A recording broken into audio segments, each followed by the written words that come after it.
Okay, I'm going to talk about molarity and mass percent concentration. So both of these things are used to communicate how much solute is dissolved in a solution. So these are concentrations. So they're going to give you numeric values to quantify how much stuff you have. So that's what a concentration is. It's a measure of the amount of solute in a solution. Now, there's really two possible ways that you can communicate concentration, or I should say quantify concentration. They're always a ratio, okay? So it's always one thing over another, and it's always the amount of solute over something. But some concentrations give you a ratio of the amount of solute per amount of solution, whereas some give you the amount of solute per amount of solvent. So you have to be careful with this. Make sure you know your terms. Your solute is the thing being dissolved, so that's the thing being surrounded, so that is the lesser quantity. Whereas the solvent is the other component of the mixture, the thing doing the surrounding. Whereas the solution is the combination of the two. So the solution is the solute and the solvent all together.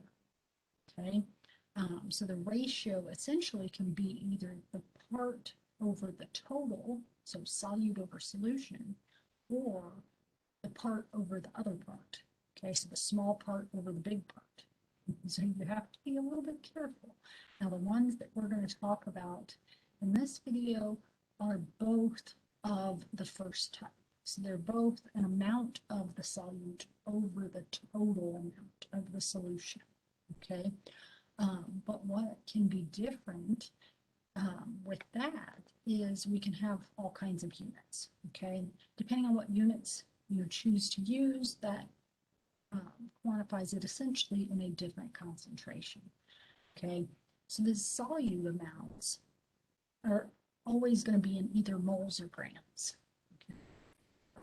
Or at least in the scenarios that we look at most typically in general electrochemistry.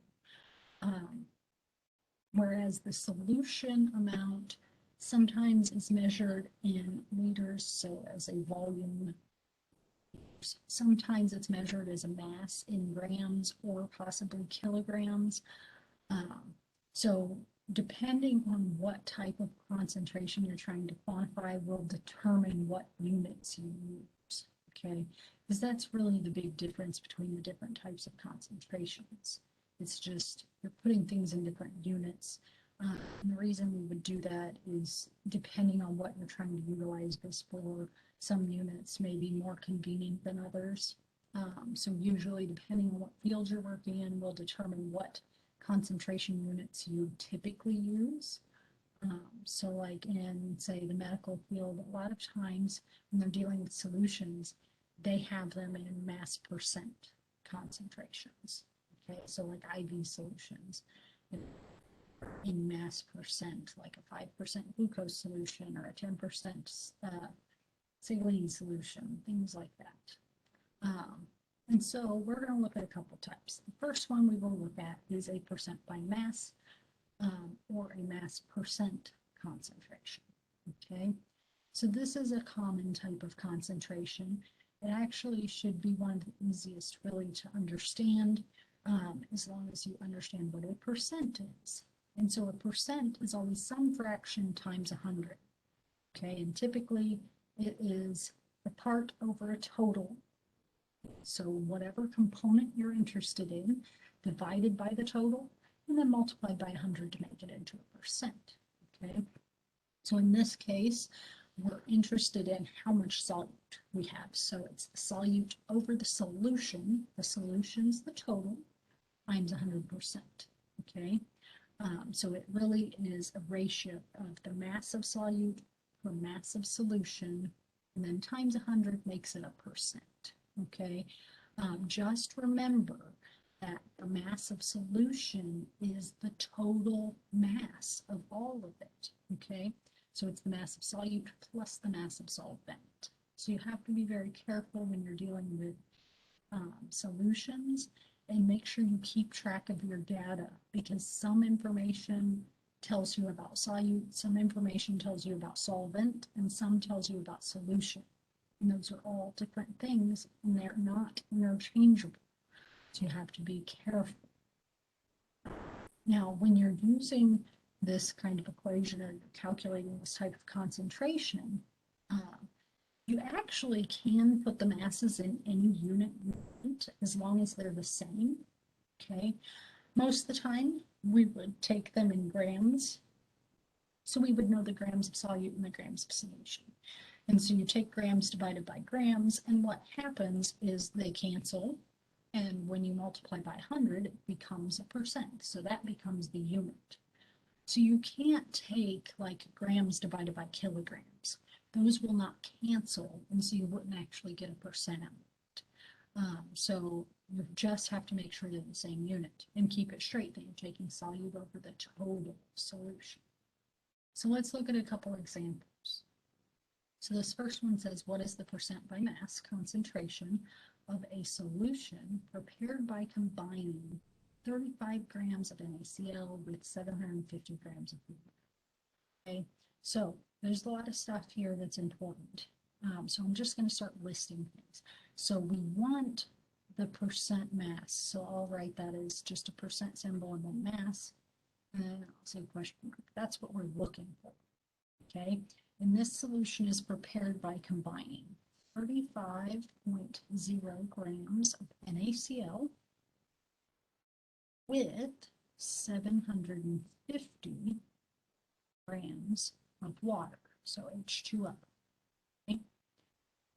And so if we want the mass percent, remember we need, for mass percent, we need to take the mass of the solute divided by the mass of the solution times 100 to make it into a percent. Okay, so it would be helpful if you kind of keep track of what's what here. Well, the 35 grams of NaCl, that's solute. And the 750 grams of water, that's our solvent. Okay? And so if you were to put these things together, that would be the solution. Oops. Getting ahead of myself and writing too fast and extra letters. Solution. Put all that together. And so the solution must be 785.0 grams. Okay. So that wasn't given, but based on the given information, you can calculate that. You just add them together, right? Solute plus solvent tells you the solution. Okay, so now I can put those pieces of information in. So the mass of solute is 35.0 grams, and the mass of solution is 705 grams, and then I need to multiply it by 100 to become a percent. Okay, so 35, 780. Okay, and then times 100 gives me, let's see, I'm going to round it to 3 sig figs because the 35.0 is 3 sig figs, the 785.0 is 4. And so my answer is 3 sig figs, 4.46%. Okay, and a lot of times when we have concentrations, instead of stopping at the unit, people will write what it's talking about. So it's 4.46% sodium chloride. Okay, it's good practice. Keep the substance with things, because sometimes you're dealing with lots of substances in a given problem. Okay, let's look at one more.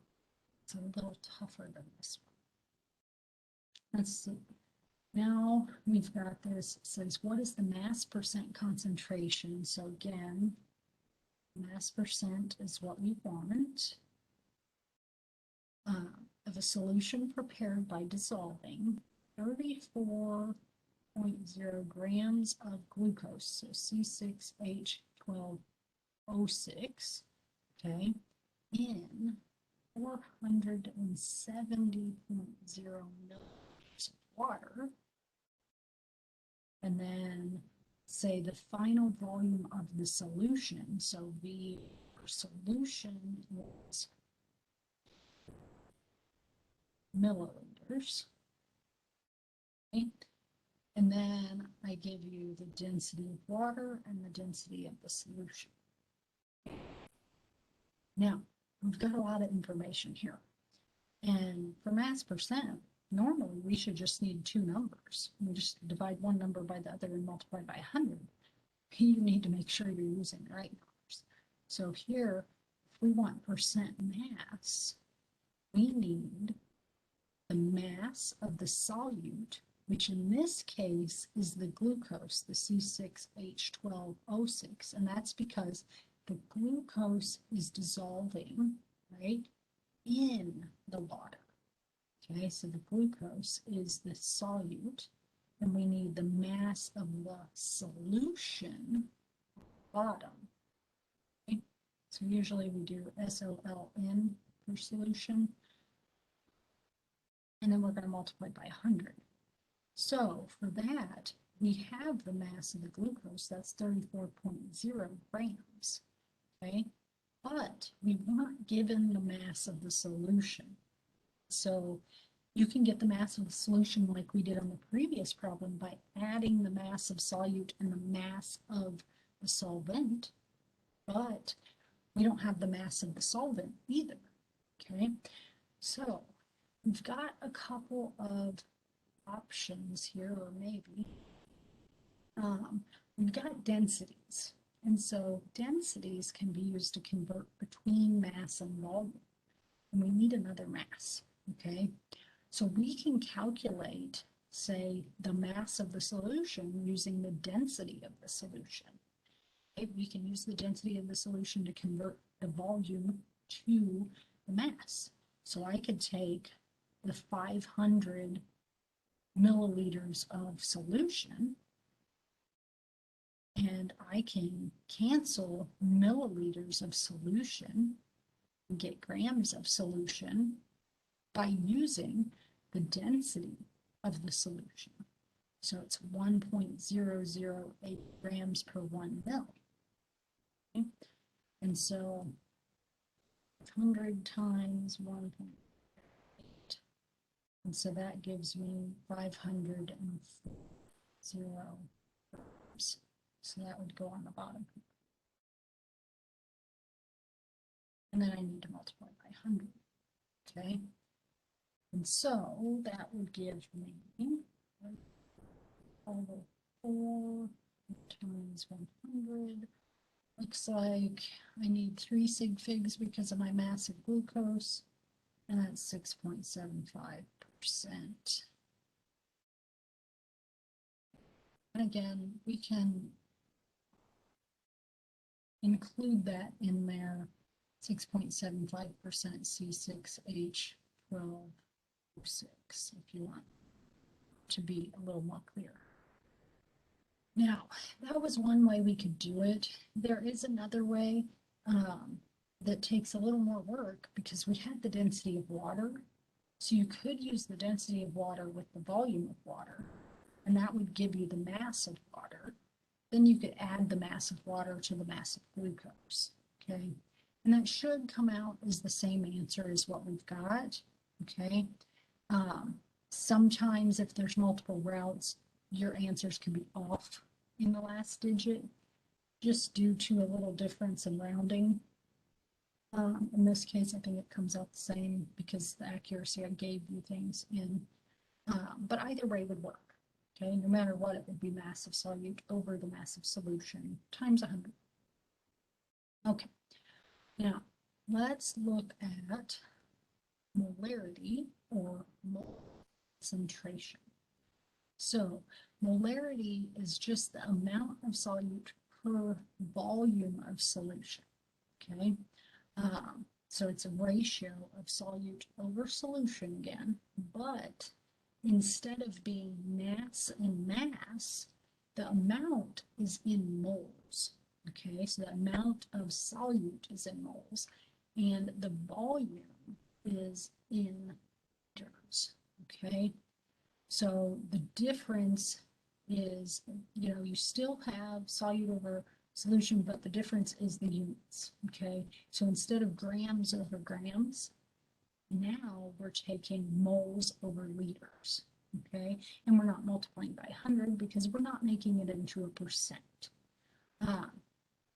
So you can write this out in lots of ways. Now, how I have this written out first is, I've got molarity. And in parentheses, I list capital M and MOL over L.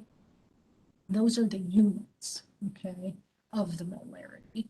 And then I have amount of solute, and then in parentheses moles, that would be the units of the amount of solute. And then the volume of solution, and in parentheses I have L, that will be the unit of the volume of the solution, okay? Now, you could write this a little bit differently if you want to write it like an equation. So usually if I write it as an equation, I'll write C equals N over V. So the C is concentration, and N over V is the moles over the volume. Okay? And so another way, a lot of books use a capital M instead of a capital C. I just don't like doing that because capital M is a variable, tends to be molar mass. And so sometimes that confuses people. So C is definitely concentration. And it's in this form, it's molarity. And that's the most common one we use in chemistry. So in chemistry, if you're asked for concentration and you're not told what units, they probably mean molarity. Okay. Now, as I have noted there next to molarity, I have capital M or MOL over as the unit, because molarity, it's kind of like density, it has a combined unit. So density has a mass over volume unit, and whatever mass unit and volume unit depends on what mass and volume you plug in. Well, with molarity, you're always plugging in moles on top and liters on the bottom.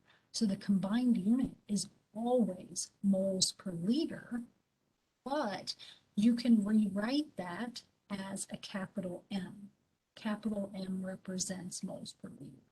Okay, it's the same thing. And so either way is acceptable when you calculate a molarity. We should have one of those units next to the number. Okay, so let's look at a couple of examples. So first, what is the molar concentration of a solution that has a volume of 250 milliliters? Okay, so 250 milliliters, and contains 15 grams of HCl. And this 250 milliliters, that's the solution, right? The solution has that volume. So that's 250 milliliters of solution. And it contains 15 grams of NaCl. That is our solute, okay? So if we want the molarity, which is molar concentration, then we need the moles of solute on top, and we need liters solution on the bottom. So let's look at what we've got. For solute, we have grams, and we first need to convert that grams to moles, right? So that's what we need, is moles on top. So we would take 15 grams of NaCl, and we would convert it using dimensional analysis. So put grams of NaCl opposite, and then moles represent. And then you would go to the periodic table and add these up. So sodium is 22.99, chlorine is 35.45, and so that comes up with a molar mass of 58.44 grams per 1 mole. So 15 divided by 58.44 gives me 0.2567 moles of NaCl. And since I'm not done, I kept an extra sig fig here. Okay, And then the liters of solution, well, I have 250 milliliters of solution. And so that one I can do some more dimensional analysis. I can go from milliliters to liters, a liter's bigger. So one of those contains a lot of milliliters, and milli goes with 3. So it's 10 to the third milliliters per liter. And so then that would give me 0.2500 liters of solution. So now those values can get plugged into the equation. So 0.2567 moles over 0.2500 liters. And that's going to give me then my answer. Oops. Let's go back to that. 0.2567 divided by 0.25. And let's see, based on my massive solute that I originally got, I'm around to 3 sig figs. 1.03 molar. So you could either write this as 1.03 moles per liter, or instead, usually what we do, instead of writing out moles per liter, we usually write a capital M. And again, just like with the percents, usually next to that we'll write what the solute is. So the NaCl. It's 1.03 molar NaCl. Okay, now let's do one more of these molarity calculations, a little bit tougher than this one. Okay, so here I say I've got a solution of ammonia. We make it by dissolving 50 grams of NH3. Okay? So 50.0 grams of NH3 is dissolved in 125.0 grams of water. Okay, so NH3 is my solute and the water is my solvent. And I tell you the density of the solution is 0.914 grams per milliliter. And I want to know the molarity of NH3. So the molarity of NH3 is going to be the moles NH3, which is the solute, right, over the liters solution. Okay, so the moles of NH3, we weren't directly given that. We were given the mass. So we can convert the mass to moles. So 50 grams of NH3. Do dimensional analysis to get rid of grams of NH3. Go to moles of NH3. And let's see if we add that up. I think it comes out to, should be 17.04, I believe. Yeah, that should be right. Just to 2 decimals. Okay, so we have that, the grams cancel, and that, oops, nope, 50 divided by 17.04, and so 2.94,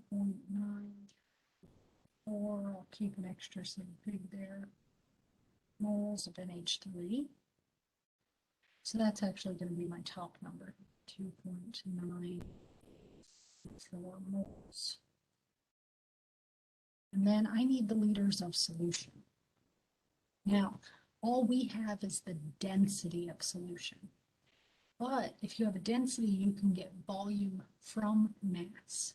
And so we need the mass of solution. Well, we have the mass of the solute and the mass of the solvent, okay? So if I take 50.0 grams plus 125 grams, then that tells me that I have 175 grams of solution, okay? So then I can take that 175 grams of solution, I can convert that mass to volume. So the grams of, oops, it's not NH3, this is our solution. So grams of solution I can convert to volume of solution in this case to milliliters because that's what the density is in. Okay, so that gram and milliliter ratio, I plug in the density. So it's 0.914 grams per 1 milliliter. But I need liters. Okay, so I'm going to do one more step. You could stop and calculate and do it separately. I'm going to do it all together. So milliliters, I want to go to liters, and a liter is bigger, so one of those has lots of milliliters. Milli is 3, so it's 10 to the third milliliters. So the grams cancel, the milliliters cancel, and that's going to tell me the liters of solution. So 175 divided by 0.914 divided by 1,000, and I get 0.1947 liters. Okay, so that's got an extra sig fig, or a couple actually extra sig figs, that's fine. 7 liters. And so I'm going to take the 2.934 divide by 7. And then in the end, I should have 3 sig figs based on all the data. So 15.3 H